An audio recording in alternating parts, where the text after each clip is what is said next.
Del Santo Evangelio según San Marcos, capítulo 3. En aquel tiempo Jesús entró en la sinagoga, donde había un hombre que tenía tullida una mano. Los fariseos estaban espiando a Jesús para ver si curaba en sábado y poder acusarlo. Jesús le dijo al tullido: «Levántate y ponte allí en medio». Después les preguntó: «¿Qué es lo que está permitido hacer en sábado, el bien o el mal? ¿Se le puede salvar la vida a un hombre en sábado o hay que dejarlo morir?». Ellos se quedaron callados. Entonces, mirándolos con ira y con tristeza, porque no querían entender, le dijo al hombre: «Extiende tu mano». La extendió y su mano quedó sana. Entonces se salieron los fariseos y comenzaron a hacer planes con los del partido de Herodes para matar a Jesús. Palabra del Señor.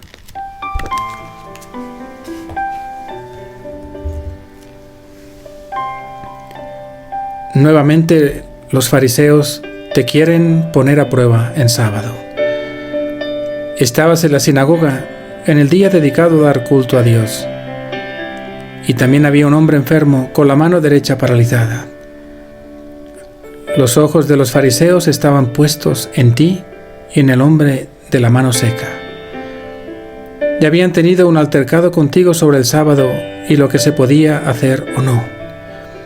Tú te habías declarado Señor del sábado.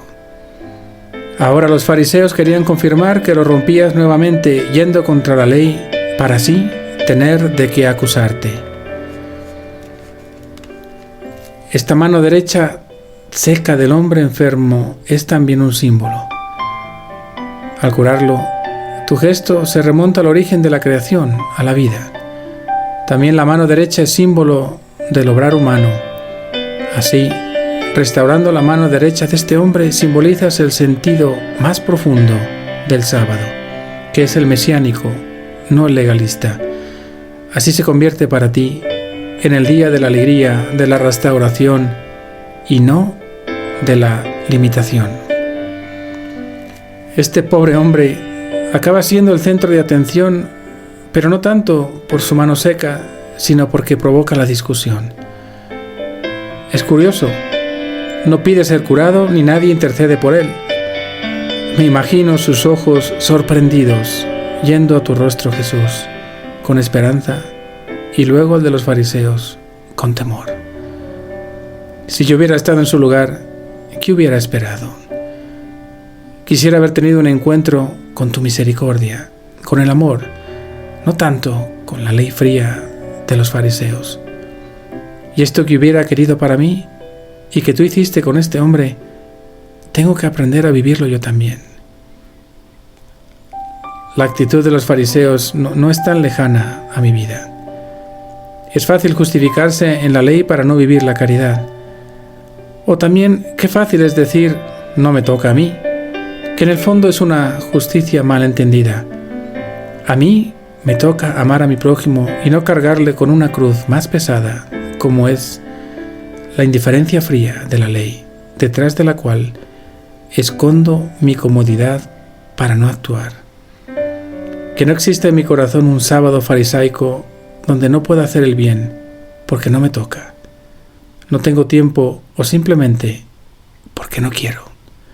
Libra, Jesús, mi corazón de la dureza de la ley entendida como seguridad humana y no como libertad de quien te sigue y quiere amar y servir. Como propósito, te invito a buscar hacer un acto de caridad a una persona cercana por amor, yendo más allá de lo que corresponde. Pido por todos ustedes, por sus necesidades, por sus familias, y les invito a que pidamos por el don de la caridad de pensamiento y palabra sobre todo. ¿Cuántas veces faltamos a la caridad hablando mal de los demás sin necesidad? O incluso transmitiendo chismes o cosas que ni siquiera sabemos si son verdad.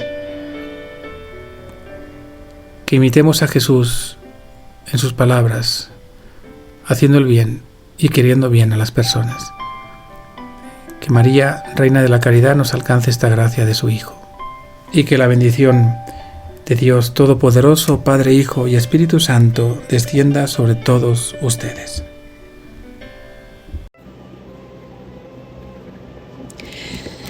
Cada 21 de enero, la Iglesia Católica celebra a Santa Inés de Roma, patrona de las mujeres jóvenes, las novias y las prometidas en matrimonio, así como de los jardineros y de quienes aspiran a vivir la virtud de la pureza. Comentarios de los padres de la Iglesia. Veda in Marcum 1, 14-15. Y díjole al hombre que tenía seca la mano: ponte en medio.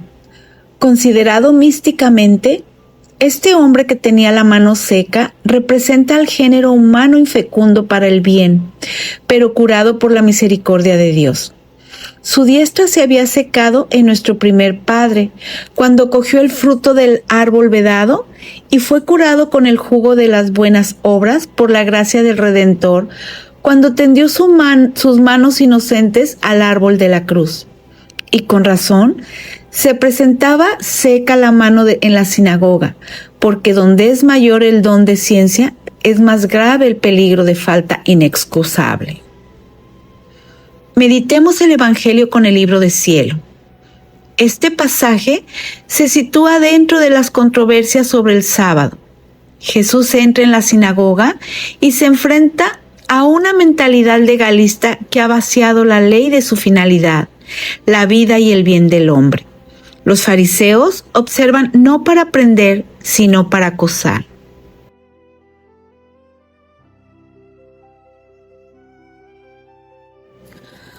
Punto 1. La vida de la divina voluntad está por encima de toda forma exterior. En la divina voluntad no se trata solo de cumplir mandamientos, sino de dejar actuar la vida misma de Dios en la criatura.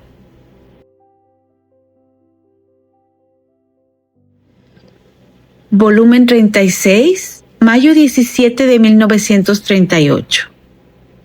Hija mía, si la criatura debiera darnos únicamente lo que es espiritual, poco podría darnos. En cambio, con darnos aún sus pequeños actos naturales, puede darnos siempre y estamos en continuas relaciones. La unión entre ella y nosotros no se rompe jamás. Mucho más que las cosas pequeñas están siempre entre las manos, al alcance de los pequeños y de los grandes, de los ignorantes y de los sabios. El respirar, el moverse, el atenderse a sí mismo en las cosas personales es de todos y no cesan jamás. Y si esto es hecho para amarme, para formar la vida de la divina voluntad en ellos, es nuestro triunfo, nuestra victoria y la finalidad para la cual los hemos creado. ¿Ves entonces cómo es fácil el vivir en nuestro querer? La criatura no debe hacer cosas nuevas, sino lo que hace. Esto es, desenvolver su vida como se la hemos dado en nuestra voluntad. Ahora, hija mía, así como la tierra, las flores, las plantas, para recibir la siembra del sol, deben someterse a recibir el contacto de su luz y de su calor, de otra manera el sol quedaría en lo alto sin poder hacer su siembra a la tierra, la cual quedaría estéril, sin fecundidad y sin belleza. Porque para dar y recibir un bien se necesita la unión, el acuerdo de ambas partes, sin el cual el uno no puede dar y el otro no puede recibir. Así el alma, para recibir la siembra de mi voluntad, debe vivir en ella, debe estar siempre unida con sumo acuerdo, debe dejarse modelar para recibir de ella la nueva vida que quiere dar. De otra manera, mi voluntad hace como el sol, no siembra y la criatura queda estéril, sin belleza, bajo las tinieblas de su voluntad humana. He aquí por qué quiero al alma viviendo en mi querer, no solo para sembrar, sino para hacer que mi siembra no se pierda, haciéndome yo mismo el cultivador para poder producir las más variadas bellezas.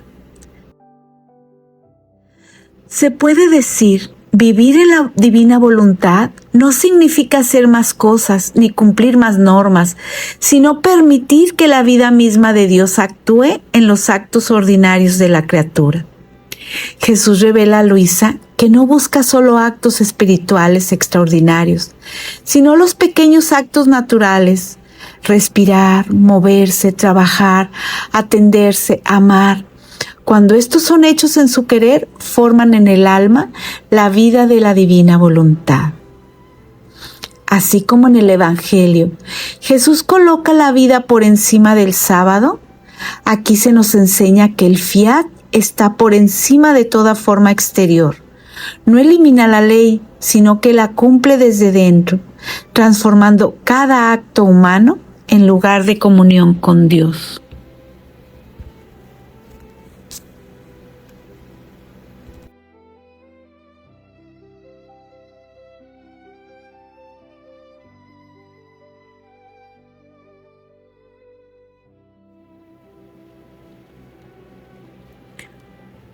Punto 2. La dureza del corazón es resistencia al reinado del fiat. El corazón endurecido es aquel que no se deja modelar por la voluntad divina. Donde el yo domina, el fiat no puede obrar. Donde el fiat reina, la dureza se disuelve. Volumen 12, febrero 16 de 1921. Si el alma quita la piedra de su voluntad, en ese mismísimo instante ella corre en mí y yo en ella, y encuentra todos mis bienes a su disposición: fuerza, luz, ayuda, lo que quiere. He aquí por qué no hay caminos, ni puertas, ni llaves. Basta que quiera y todo está hecho. Mi querer toma el empeño de todo y de darle lo que falta, y la hace espaciar en los confines interminables de mi voluntad. Volumen 26, septiembre 20 de 1929. La criatura, para entrar en mi fiat, debe vaciarse de todo, reducirse a aquel punto cuando su creador, llamándola de la nada, le daba la existencia, tal como la fuerza creadora de mi divina voluntad la creaba, bella, vacía de todo y solo lleno de la vida de aquel que la había creado. Así el alma, haciéndose investir de nuevo por la fuerza creadora de mi fiat, su luz y su calor la vaciarán y la dejará bella como la sacó de la nada, y la admitirá a vivir en el todo de mi voluntad. Y la criatura en ella respirará del todo. Se sentirá toda santidad, todo amor, toda belleza, porque el todo de mi fiat divino la tendrá en su mar, donde el todo estará a su disposición. Ninguna cosa le será dada a mitad o en pequeñas proporciones, porque quien es todo sabe darse todo, no a medida, y solo en mi querer la criatura puede decir: poseo todo, es más, el todo es mío. En cambio, quien no vive en mi querer divino, no estando su ser bajo el imperio de una fuerza creadora, no puede poseer toda la plenitud de una vida divina, ni se sentirá hasta el borde de su alma toda llena de luz, de santidad, de amor, hasta desbordar fuera y formar mares en torno a ella, de sentirse que el todo es suyo. A lo más sentirá las pequeñas partecitas divinas, la impresión de la gracia, del amor, de la santidad, pero no todo. He aquí porque solo quien vive en mi fiat es la única afortunada de conservarse en el prodigio de su creación y de tener los derechos de poseer y vivir en la abundancia de los bienes de su creador. Por tanto, el corazón se endurece cuando la criatura se aferra a su propia voluntad. La única barrera entre Dios y el alma es el yo. Cuando el alma quita la piedra de su querer, el fiat entra, obra y la introduce en la plenitud de la vida divina, donde reina el fiat. La dureza se disuelve y la vida se expande. 3. El acto humano, unido al fiat, restituye la plenitud original. Extiende la mano significa entrega tu acto al querer divino. Cuando el acto humano entra en la divina voluntad, lo seco se vuelve fecundo y lo limitado se vuelve divino. Volumen 29, septiembre 21 de 1931. Hija mía, mi divina voluntad es el verdadero día para la criatura, pero para formar este día, quiere ser llamada en el acto de ella, porque en cuanto es llamada, se encierra en el acto para hacer surgir su día divino. Tiene virtud de cambiar el acto, la palabra, el paso, las alegrías y las penas en días esplendidísimos y encantadores. Así que mi voluntad está esperando, en cuanto la criatura surge de su reposo nocturno, para ser llamada a formar su jornada de acción en ella. Y como es luz purísima, no se adapta a trabajar en el acto oscuro de la voluntad humana, sino que con su luz cambia el acto en día y forma en él su espléndida jornada llena de acciones heroicas y divinas, con tal orden y belleza digna solo de su virtud vivificadora y operadora. Se puede decir que está esperando detrás de las puertas del acto de la criatura, así como el sol detrás de las ventanas de las habitaciones, en que a pesar de que afuera hay mucha luz, las habitaciones están en lo oscuro, porque todavía no se abren las puertas.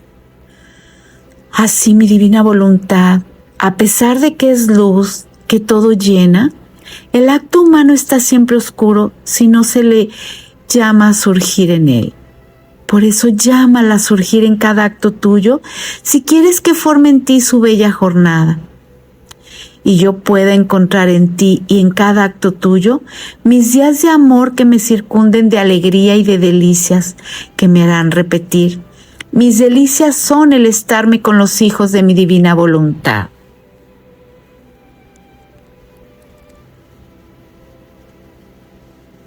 Volumen 19, febrero 28 de 1926.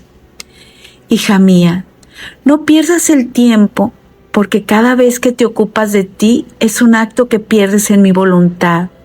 Y si supieras qué significa perder un solo acto en mi voluntad, tú pierdes un acto divino, aquel acto que abraza todo y a todos, y que contiene todos los bienes que hay en el cielo y en la tierra. Mucho más que mi voluntad, es un acto continuado que no se detiene jamás en su curso ni puede esperarte a ti cuando por tus temores te detienes. Es a ti quien conviene seguirla en su curso continuado, no a ella esperarte a ti a cuando tú te dispongas en camino para seguirla. Y no solo tú pierdes el tiempo, sino que yo, debiendo apaciguarte y quitarte de tus temores para ponerte en camino en mi voluntad, me obligas a mí a ocuparme de cosas que no pertenecen al supremo querer.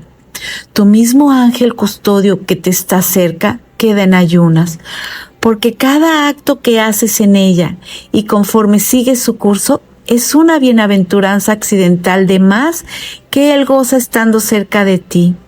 Es un paraíso duplicado de alegría que tú le ofreces, de modo que se siente feliz de su suerte por tenerte bajo su custodia. Y como las alegrías del cielo son comunes, tu ángel ofrece la bienaventuranza accidental que ha recibido de ti, su paraíso duplicado, a toda la corte celestial como fruto del divino querer de su protegida. Todos hacen fiesta, magnifican y alaban la potencia, la santidad, la inmensidad de mi voluntad. Por eso sé atenta. En mi querer no se puede perder el tiempo. Hay mucho que hacer. Conviene que tú sigas el acto de un Dios no interrumpido jamás.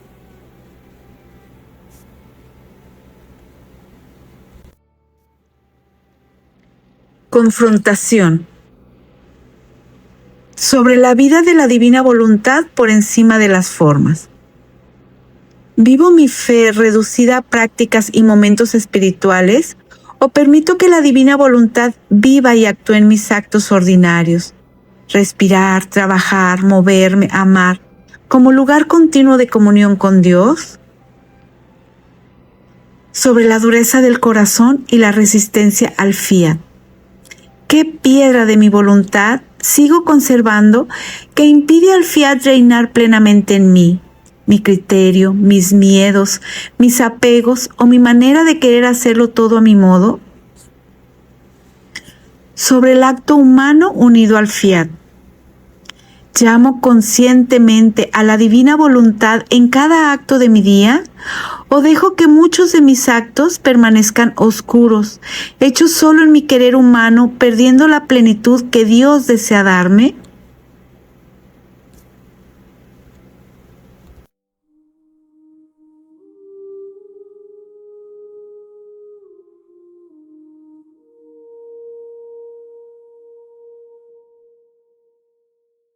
Jesús entra en la sinagoga en sábado. Ante él hay una mano seca y corazones que vigilan. La ley ha quedado en forma exterior, pero la vida no se detiene. Jesús no busca actos extraordinarios, sino abrir los actos ordinarios para que Dios viva en ellos. Jesús mira el endurecimiento de los corazones, su dolor es silencio no acogido, amor rechazado, vida contenida. Ante su dolor decimos: te amo, te adoro, te bendigo, te agradezco. Entonces pronuncia su palabra.